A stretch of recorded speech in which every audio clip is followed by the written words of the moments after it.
In today's video, we're going to delete the oil pump on the Typhoon and start running premix, but I also want to try and use that old oil tank as a separate spare fuel tank. Let's get into it. The first thing we're going to do is remove the fuel line and the vacuum line from the carburettor. I don't want to suck on that. Oh god, here we go. So what I'm doing here is opening the Petcock by sucking on the vacuum line to allow the valve inside to open up and let the fuel out of the fuel tank. This is a good way to test that your Petcock is still working. That's it? What? I thought it'd be way more than that. Oh my god. That looks pretty good to me. Clean and it smells amazing. That's gasoline! Oh. No, I want to remove this Petcock. Okay, there's a lot more fuel in there than what was originally coming out of the Petcock. Oh god damn. Oh my god. Right, how do I catch this? Yoink. Oh my god, there's way more in there than what was coming out. What the hell? What the helly? Oh, it's just going everywhere. Oh my god, there's so much more than I thought. Okay, we caught it. We caught most of it. Good, good, good. That's petrol all over everything. So as you can see, we got like less than a litre out. Now we've got 2.5 litres or something that didn't come out of the Petcock. So much fuel in this, it's a waste. There's one extremely flammable rag. So this is the Petcock, and this delivers fuel from the fuel tank to the carburettor via vacuum. So when the engine's running, a vacuum is created in this line, which opens up a valve inside here and allows the fuel to go down to the carburettor. But with this, it's just one line which goes from the tank straight to the carburettor, and you open it and close it manually yourself before and after each ride, like a tap. So there's no vacuum required, which means there's less to go wrong, because at some point this could stop working and then you wouldn't get fuel delivery. With this, you know that you're always going to get fuel delivery. And I want to turn the oil tank into an additional fuel tank by using two of these with two lines running into one down to the carburettor. I don't know if it's going to work, but it's worth a try.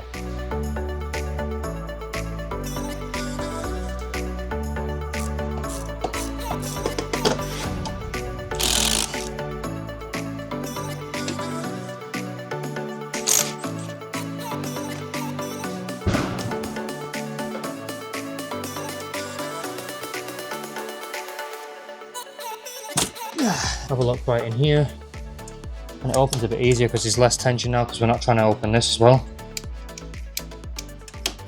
Well, it seems like it works just fine. My concern was that because that cable right there that goes down from the handlebars gets to about here, and then it splits into two separate cables, one to the carb and this one right here. And I thought that if I removed this split of systems wouldn't still work anymore, and I might have to get a whole new cable, a single cable right to the carb. But it looks to me like it's working just fine, and we'll probably take this out as well, this cable, so it's not in the way, and get rid of all of this because we don't need this anymore. Right, let's drain it. So I'm going to try and save some of this oil because it is decent oil that we can definitely reuse.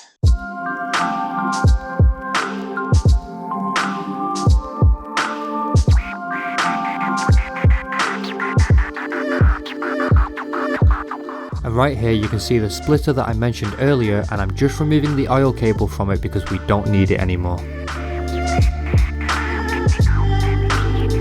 Let's get the plastics back on. Draining the oil on the oil pump side's taking way too long. I'm just going to undo this tap right here and let it drain out there and try and catch it in this. Hopefully it doesn't make too much of a mess. Well, that didn't go to plan. That came out rapid as well. At least we got it. Oh, look at the state of the floor now. I'm making such a mess today.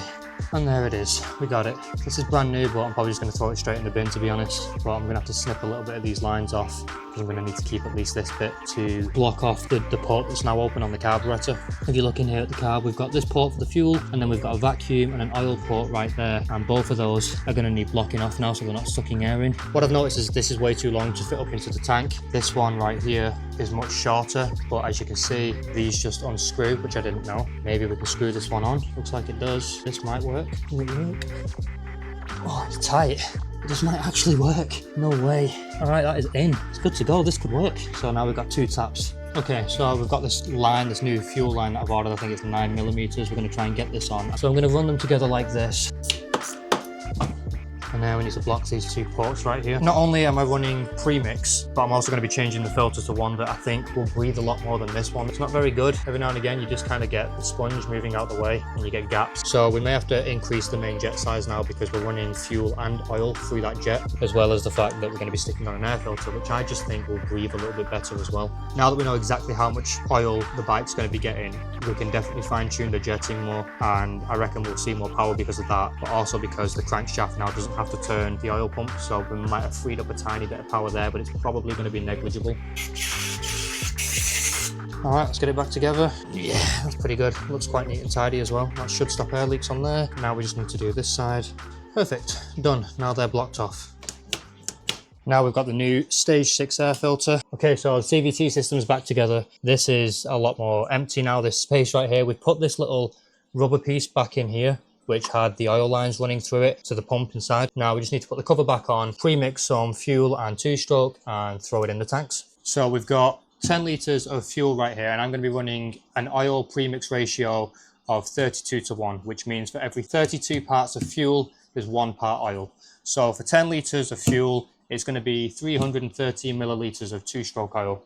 So let's measure that out and add it to the mix, give it a good shake and get it in the bike. Now this only goes up to 100, so we've got to do this a little over 3 times, I guess. So that's 100 right there, so we'll do that 3 times and then add 13 mil more. Seems like a lot. 32 to 1, 10 litres. My little self-made calculator right there. Let's add it in. It's just going to be so red.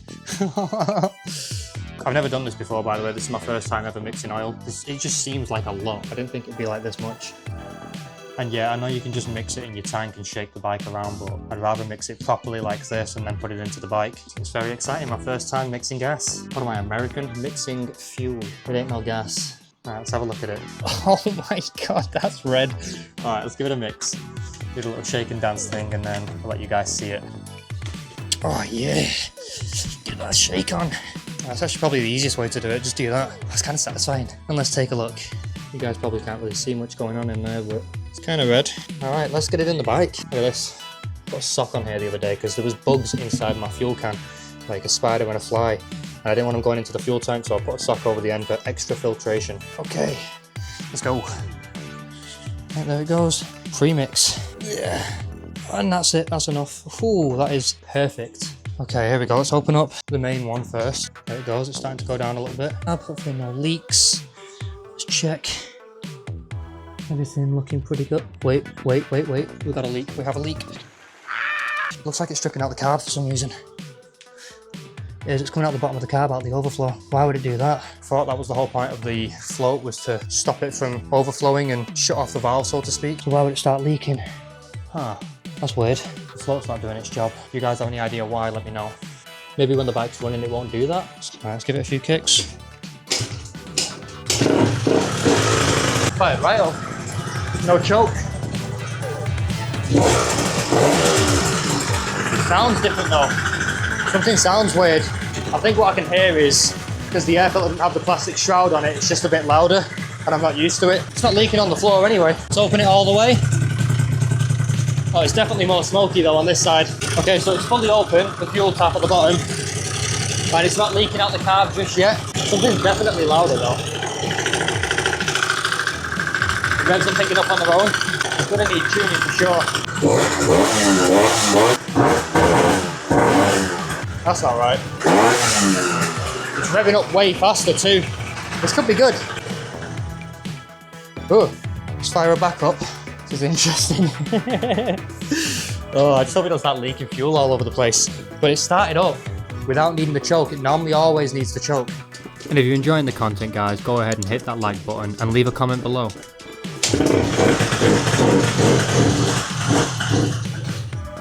What's going on? Okay, so now we've got 2 fuel tanks. But will it work?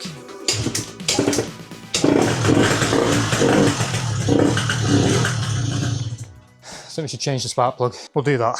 See if that fixes it. Okay, so my camera died. I took the spark plug out and I stuck a lighter down the spark plug hole to burn off any leftover fuel, oil, that kind of thing. That was the most powerful ignition I've ever seen in my life from doing that. Anyway, I put it in, had my hand there, was like, poof, and it went whoosh, like a fucking jet engine, straight out, pure massive flame like this. It's definitely not flooded anymore. Whoa! Holy shit! So this is actually brand new as well. It's a shame really that I keep going through bloody spark plugs. But let's put a brand new one in since we've done all this work. And I reckon she'll fire back up again. Hopefully it's not flooding though.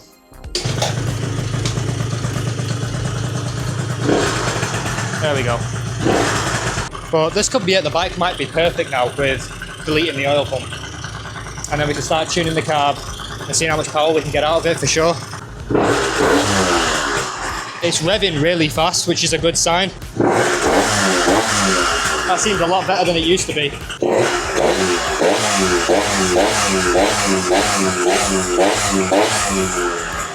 Yeah. Just gonna open the one tap for now and see how it goes. Oh my god, that feels a lot more powerful. Yeah, that's way faster than it was. Jesus. Yeah, that feels way better. That just feels so much more responsive. That feels a lot more powerful already. That's amazing. Just from running premix. And it's trying to wheelie as well. Oh my god, no way. It's never tried to wheelie. I think the front wheel came off the ground a little bit then, and I'm not even sat on the back of the seat. Oh my god, that's powerful. That is insane. It's definitely more aggressive now on takeoff. Yeah, you love to see it when a mod goes right. That feels so much more consistent on the revs. The rollers just need to be a bit lighter, but that feels great already. Wow. And we have an extra 1.5 litres of fuel if we need it, which is awesome. A bit boggy actually. Doggy! Oh yeah, it feels miles better, night and day difference. Oh, and it's not spitting like crazy. I used to not be able to do this, like just run half throttle. It would spit like mad because the oil pump was giving way too much. Oh, that's nice. I can actually just ride slow. And it's not spitting. Oh wow.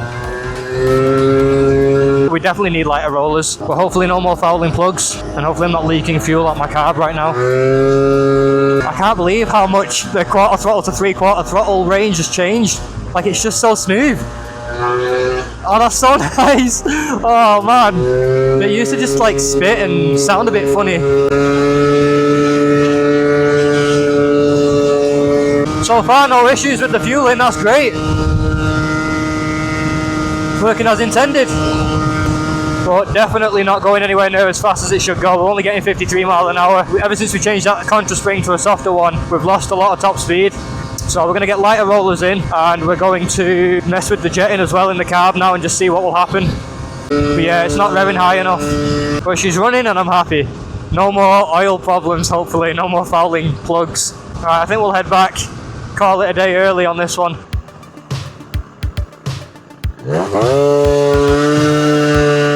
So originally it would top out at 60 miles an hour. It'd be nice if we could see 70, especially with the overrange kit. It's amazing that from no revs to 3/4, it's just so smooth. It never used to be like that. It used to be so bad when I was running the oil pump. The oil ratio was just obviously well off. It was too far off. And now it's just smooth like butter. Oh yeah. God, it feels good though. It does feel good.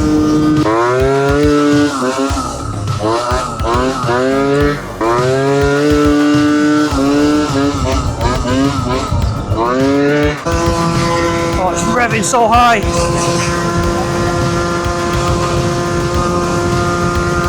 So that's what I'm wondering about. If I go lighter on the rollers to help me on flat ground and going up hills, is it going to be way too light when we're going on downhills? Because it was revving pretty high then. I think my crankshaft can handle it though, so it's not an issue. I'm just wondering about the loss of power. But yeah, good to know that the work we've done today wasn't for nothing. It's working pretty well. Just need to mess with the tuning now. Get it dialed in.